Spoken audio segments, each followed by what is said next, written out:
Estou de volta, galera. O nosso conteúdo de agora é variação linguística. Vamos observar aí que é o nosso conteúdo 2. Antes de irmos a ele, quero abrir um parênteses para dizer, é um conteúdo de extrema relevância.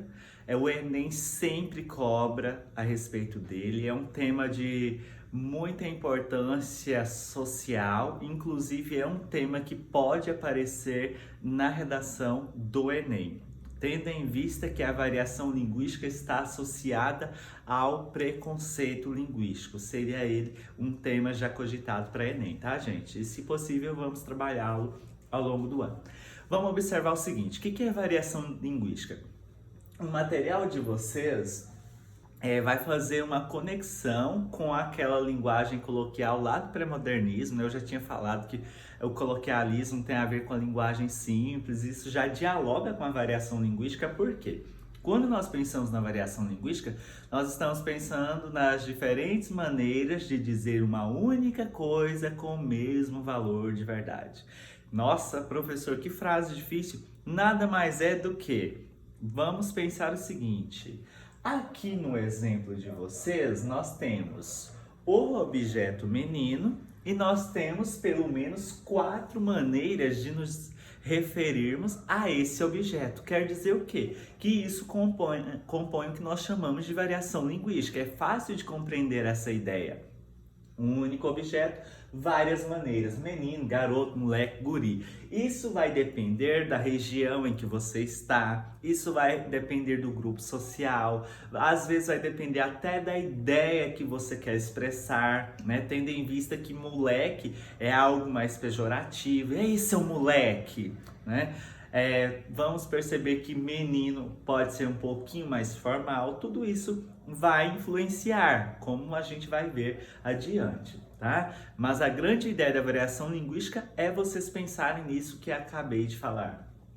Vamos descendo aqui e perceber que essa variação linguística, gente, ela é um fenômeno social e é natural de toda língua. Toda língua varia no tempo, toda língua varia no espaço. Não é só nosso português, tá? O inglês tem variação linguística, outras línguas também passam por esse processo, tá bem? Quando eu falo que ela varia no tempo e no espaço, tem a ver com o fato de que nossos usos linguísticos de hoje não são iguais aos usos linguísticos lá de 1600, né? A língua varia no espaço porque, a depender do ambiente em que eu estou, vou usá-la de uma forma, vai depender do falante com quem eu estou interagindo. Tudo isso vai refletir nesse monte de coisa, nesse complexo que a gente chama de variação linguística, conteúdo atual e de relevância social também, tá? Como que a gente vai perceber, né, professor, a manifestação dessa variação? Ela vai refletir no vocabulário, tá? Conforme foi ilustrado acima. Ela vai refletir na pronúncia, por isso que alguns falantes falam televisão, outros falam televisão. Alguns falantes vão falar tia, outros vão falar tia, né? Principalmente se a gente comparar falantes nordestinos com de outras regiões, né? O grande segredo é vocês observarem a maneira como essa variação se manifesta. Uma das principais é justamente pela pronúncia, pelo sotaque. Temos aí morfologia, alguns falam salaminho, outros falam salamito, né? Pensando na forma dessas palavrinhas. A sintaxe é pensar na estrutura, tá, gente? O que é a estrutura? Alguns falantes mais escolarizados simplesmente falam, eu não gosto. Outros falam, eu não gosto não, essa dupla repetição do não, né, da negação. Isso também é possível de perceber. Quando eu falo disso daqui, eu estou falando dos níveis da variação linguística. A maneira como ela se manifesta, vamos pensar assim. Esses níveis são apresentados um pouco melhor lá no final, mas eu não vou repeti-los aqui, vou deixar para que vocês mesmos façam a leitura logo abaixo, já que eu fiz uma breve apresentaçãozinha aqui. O que mais é importante de vocês perceberem? Variação linguística adequada para atender as necessidades comunicativas e cognitivas do falante. Não existe aquela noção de que uma variação linguística é melhor ou pior do que a outra, tá?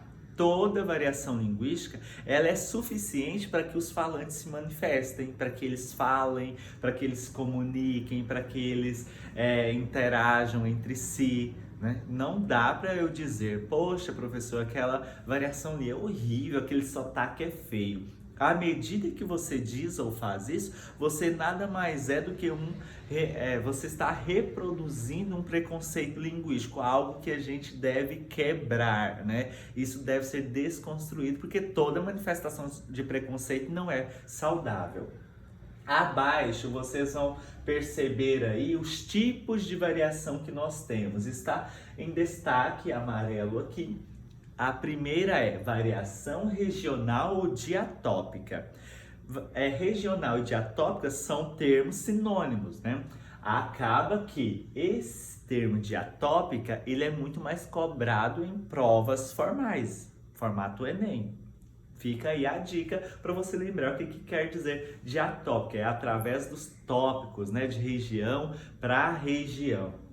Eu vou observar que essa variação ela é muito perceptível quando nós comparamos falantes de regiões diferentes, né? Isso pode dar realmente no nível das regiões do nosso país ou mesmo dentro dos próprios estados. Nós temos regiões de um estado que falam de determinada forma. Isso pode acontecer de cidade para cidade. Isso é muito, muito perceptível quando você avalia aqueles níveis da variação que eu mencionei acima.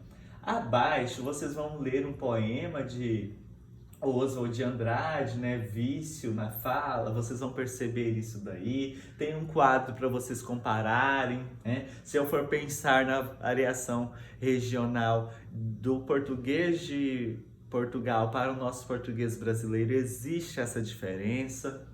E aqui abaixo nós temos a variação histórica ou diacrônica. Ela ocorre com o desenvolvimento da história, tal como o português medieval e o atual.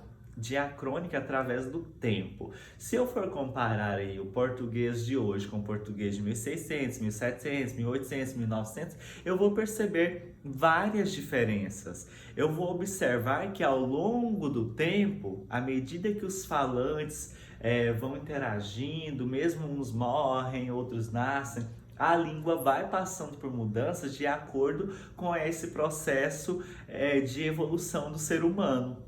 Daqui a alguns anos, pode ser que alguns dos nossos usos não vão estar mais presentes, porque vão surgir outros, né? A língua passa por essa mudança à medida que nós temos falantes usando essa língua.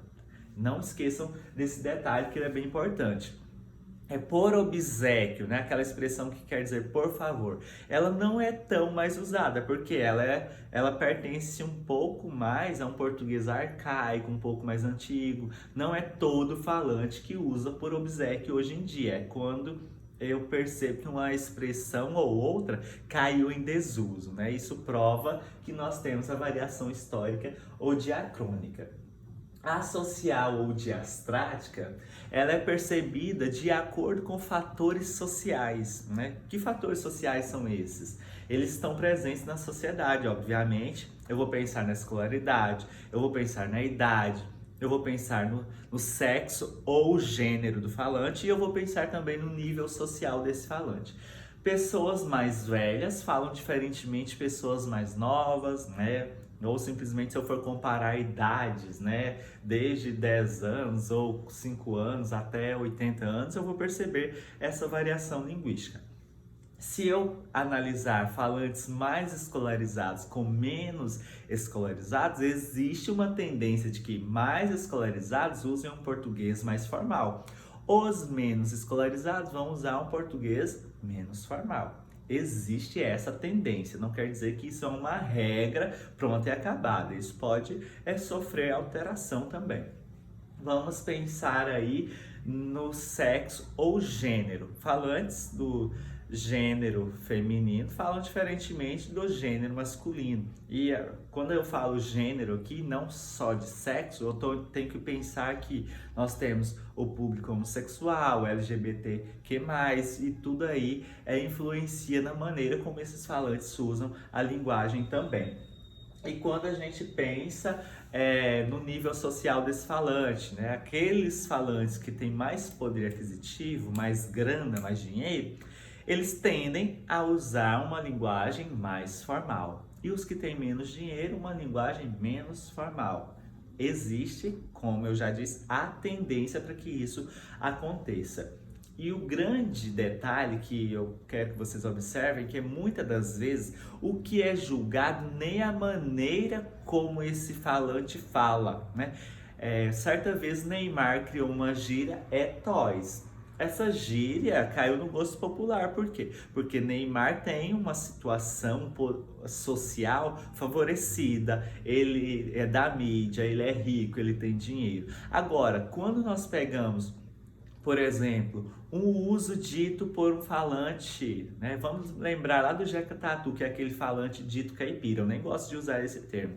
Mas vamos pensar que se ele falar bicicleta, ele vai sofrer muito mais estigmatização. O que é isso? Olha a palavrinha da redação do Enem de 2020. Estigmatização quer dizer preconceito. Ele vai sofrer preconceito não exatamente porque ele pronunciou bicicleta, mas devido à situação social dele. Então, quando a gente pensa nesse assunto todo, nós temos que ter um olhar crítico para entender a dinâmica da variação linguística e como devemos lidar com tudo isso. Até porque não existe erro desde que haja compreensão, tá? Nós temos que pensar em termos adequados ou inadequados para determinadas situações. Eu só vou ter erro de fato quando aquela construção de palavra ou de frase não for possível de ser compreendida. Aí sim a gente vai falar em erro, tá? Vamos aqui, vocês vão analisar esse material, já coloquei aqui, né? Por último, eu quero que vocês pensem na variação situacional ou diafásica. É quando nós vamos pensar no contexto. O que é o contexto? Aquela situação em que você está usando a linguagem. Pensem aí. Vamos supor, eu como professor de português, estou tentando dar aqui uma videoaula para vocês, eu vou usar um português mais formal. Mas se eu for para um bar, conversar com amigos, pode ser que eu use uma variedade menos formal, porque eu estaria me adequando à situação. Isso vai depender do assunto do qual eu vou falar, vai depender do local, vai depender da pessoa com quem eu vou interagir. Se é uma pessoa menos escolarizada, a minha linguagem não pode ser tão formal porque ela pode não me compreender. Se eu falar dessa forma que estou comunicando aqui agora com minhas avós, pode ser que elas não compreendam. Então eu tento o quê? Me adequar àquela situação. Agora, se eu for para uma interação com um governador, né, um representante de algum órgão público, a minha linguagem vai se adequar àquela situação também. Abaixo, o que vocês vão encontrar? Nós temos aí, para essa ideia de contexto, as gírias, né? O que são as gírias? São aqueles termos usados por determinados grupos sociais. Elas caem no gosto popular, elas alteram bastante, caem em desuso, surgem outras. Elas partem também da interação de línguas diferentes, principalmente do inglês com o nosso português. Por isso que nós temos aí stalkear hoje em dia, crush, entre várias outras que vocês vão observar. E os jargões são aquelas expressões muito utilizadas por grupos profissionais. Não importa se é ali um grupo de uma confecção, se é grupo de advogados, mas acaba que esses grupos, eles têm determinadas expressões que são particulares da profissão deles. Esses termos que eu estou usando aqui mesmo, de variação diastrática, variação diatópica, são termos recorrentes em que área? A minha área de formação, que é letras, português e inglês. Fica aí a dica para vocês entenderem essa dinâmica toda. Grupos de estudantes vão ter as gírias, vão ter jargões, né?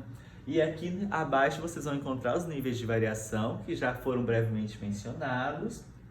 E logo depois vocês vão encontrar a prática 2, em que vocês têm que analisar um material voltado para a variação linguística, entender a dinâmica a partir disso que eu acabei de falar e a partir da leitura do material. Lembrando que devemos combater o preconceito linguístico, entender que toda variação é legal, isso enriquece o nosso português, a maneira como nós podemos nos expressar. É muito massa pensar o seguinte, que nós que usamos o português, né, brasileiro nesse caso, temos várias possibilidades para nos manifestarmos aí no nosso dia a dia, nas nossas relações sociais. Até o próximo vídeo.